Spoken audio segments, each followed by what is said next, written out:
How are you doing? I hope you are doing fine. I'm so very happy to meet you again, even though in this kind of situation. Okay, today we will learn science. So please prepare yourself, prepare your textbook, notebook, and your pen. So are you ready? Okay, let's start now. Nah, saat ini kita akan memasuki poin atau pembahasan tentang pengukuran besaran turunan. Tetapi sebelum kita lebih lanjut lagi, kita akan review dulu dengan materi pada waktu minggu lalu ya.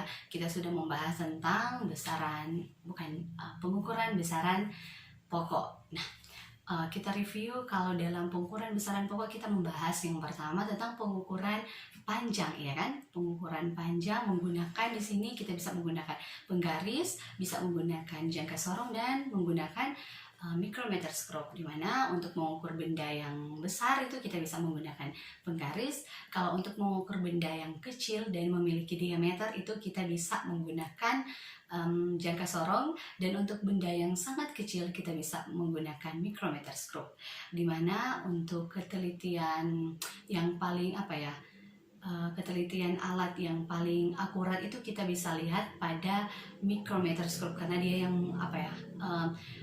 mengukur benda yang sangat kecil, jadi harus memiliki ketelitian yang tinggi ya, seperti itu. Nah, next di pengukuran besaran pokok kita telah membahas juga pengukuran massa, di mana kita bisa menggunakan neraca atau timbangan.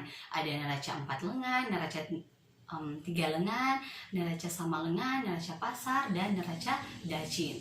Terus next yang ketiga kita sudah membahas tentang pengukuran waktu, di mana waktu ini kan dia diukur dengan arloji dan stopwatch. Tetapi stopwatch ini yang memiliki tingkat ketelitian yang lebih teliti ya dibandingkan dengan arloji. Nah, terus kita membahas yang keempat yaitu tentang pengukuran suhu, di mana suhu ini kan alat ukurnya itu termometer. Terus termometer ini ada termometer klinis dan termometer laboratorium. Nah, termometer klinis ini dia kan adalah untuk alat untuk mengukur suhu badan kita atau suhu tubuh kita. Terus kalau termometer laboratorium berarti itu dipakai untuk praktikum ya di lab. Nah, terus ada juga termometer kalau untuk mengukur suhu badan kita, ada termometer yang biasa dan termometer digital seperti saat ini yang bisa kita lihat ya. Di zaman sekarang ini termometer digital sudah banyak digunakan oleh orang-orang. Nah, next saat ini kita akan membahas tentang pengukuran besaran turunan. Nah, besaran turunan itu diturunkan dari besaran pokok, ya kan? Kita sudah bahas waktu yang lalu. Sehingga alat-alat yang digunakan untuk mengukur besaran turunan itu adalah alat-alat yang digunakan untuk besaran pokok yang menyusun besaran turunan tersebut. Nah, sebagian besaran turunan itu dapat diukur secara langsung dengan menggunakan sebuah alat ukur. Namun, sebagian harus diukur secara tidak langsung. Jadi ada yang bisa diukur dengan secara langsung, dan ada juga yang harus kita ukur dengan secara tidak langsung, seperti itu. Nah, pengukuran besaran turunan pengukuran besaran turunan yang dapat dilakukan secara langsung itu misalnya kita bisa lihat pada pengukuran volume zat cair dengan gelas ukur. Nah, terus kalau pengukuran secara tidak langsung itu kita bisa lihat pada pengukuran volume benda yang berbentuk balok. Nah, contoh lainnya juga itu kita bisa lihat pada berat dan gaya yang dapat diukur secara langsung menggunakan neraca pegas atau dinamometer. Oke, nah dalam pembahasan kita kali ini tentang pengukuran besaran turunan kita akan membahas 4 poin ya, yaitu yang pertama tentang pengukuran luas benda, terus pengukuran volume benda padat, terus yang ketiga pengukuran volume zat cair. Jadi yang kedua itu adalah pengukuran volume benda padat. Terus yang ketiga pengukuran volume zat cair. Terus yang keempat yaitu pengukuran makhluk hidup. Tetapi khusus hari ini kita akan membahas hanya 2 poin saja, yaitu pengukuran luas benda dan pengukuran volume benda padat. Nah, kita masuk pada poin yang pertama. Singkat saja ya, secara intinya saja, yaitu pengukuran luas benda. Nah, secara matematis yang sudah kita pelajari waktu yang lalu, luas ini kan dinyatakan dengan simbol L besar.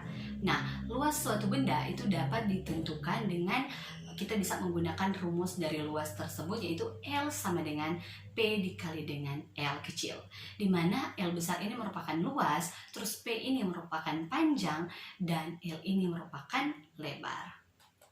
Nah, untuk satuan luas, mereview lagi ya, diulangi lagi bahwa satuan dari luas adalah satuan panjang dikalikan dengan satuan lebar ya, yaitu M dikali dengan M, sehingga didapatkan hasil M pangkat 2 atau meter persegi. Nah, dengan demikian satuan dari luas itu adalah meter persegi atau M kuadrat atau M pangkat 2 seperti itu. Nah, di sini harus kita ketahui, review lagi ya, bahwa luas ini kan dia merupakan besaran turunan dari besaran pokok panjang. Jadi kalau untuk kita mengukur luas suatu benda, kita menggunakan rumus yang ini. L sama dengan P dikali dengan L, panjang dikali dengan lebar ya, seperti itu. Next, yang kedua kita akan bahas tentang pengukuran volume benda padat. Nah, dalam pengukuran volume benda itu kita bisa menggunakan rumus volume kubus dan volume balok. Jadi dalam kita mengukur suatu volume benda itu kita bisa mengukur atau bisa menggunakan rumus dari volume kubus dan volume balok. Dimana untuk volume kubus itu kita bisa menggunakan rumusnya, yaitu V sama dengan sisi dikali dengan sisi dikali dengan sisi, atau V sama dengan S pangkat 3 atau S pangkat S kubik ya, pangkat kubik ya. Iya, S kuadrat S kubik. S pangkat 3, sisi dikali dengan sisi dikali dengan sisi. Terus kalau volume benda dengan menggunakan volume balok, kita bisa menggunakan rumusnya, yaitu V sama dengan P dikali dengan L dikali dengan T, di mana P ini adalah panjang, L ini adalah lebar, dan T ini adalah tinggi. Itu rumus untuk kita menghitung volume balok. Kalau yang kubus yang tadi ya, S pangkat 3, seperti itu. Nah, untuk satuan volume, review lagi bahwa satuannya adalah satuan panjang dikalikan dengan satuan panjang dikalikan dengan satuan panjang. Nah, dengan demikian didapatkan M dikali dengan M dikali dengan M, yaitu M pangkat 3 atau meter kubik, seperti itu ya.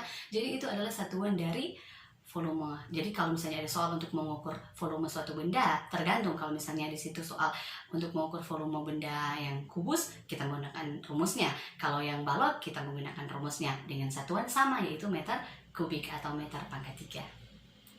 Nanti sebentar Mem akan kasih kalian soal untuk kalian kerjakan, bukan soal tapi kegiatan ya yang akan kalian kerjakan.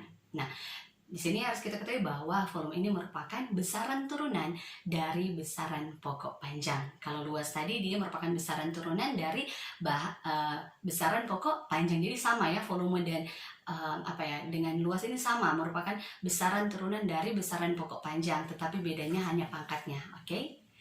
Kalau luas itu pangkat 2, kalau volume pangkat 3. Ya, seperti itu ya. Oke, thank you.